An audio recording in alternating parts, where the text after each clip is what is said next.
The United Nations Special Envoy on Torture has complained he's been prevented from gaining unmonitored access to Bradley Manning. He's the young US soldier accused of leaking classified documents to WikiLeaks. Juan Mendez said he was disappointed and frustrated after he was told he could only visit if officials were present. Private Manning is being held in solitary confinement at a US Marine base in Virginia, where his lawyers claim he's been maltreated. Our Washington correspondent Sarah Smith has this. Free Bradley Manning! Free Many Americans are disgusted by the way Private Bradley Manning is being treated. Free Bradley Manning! They protest quite graphically about the way he's been forced to remove all his clothes at night and then stand naked outside his cell for morning inspection.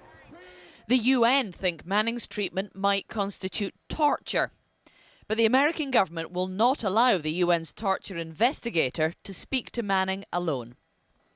I am deeply disappointed and frustrated by the prevarication of the U.S. government with regards to my attempts to visit Mr. Manning. I understand that Private Manning does not wish to waive his right to an unmonitored conversation with me. Mendez says he cannot ascertain if Manning is being ill-treated with prison officials listening in.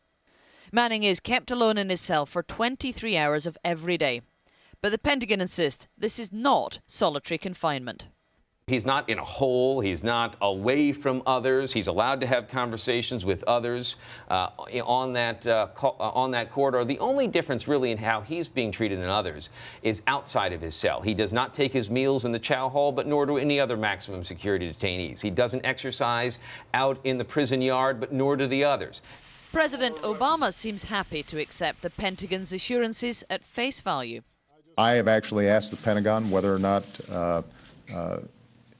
the procedures that have been taken in terms of his confinement are appropriate and are meeting our basic standards. They assure me that they are. That's not good enough, say people who believe Manning's treatment is both cruel and unusual. One telephone call from President Obama to the Department of Defense and this torture would be ended.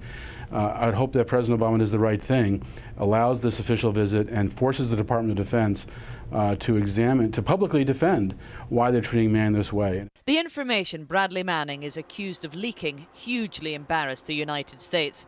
But their treatment of him is now doing exactly the same thing. This row is making President Obama look deeply hypocritical. Remember, this is the man who promised to ban torture and to end the harsh treatment of detainees. Yet this is all happening very much on his watch.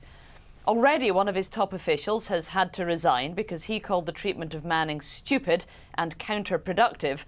And now many of the country's top legal scholars, including Obama's old professor from Harvard University, have all signed a letter saying they think the treatment is also immoral and illegal.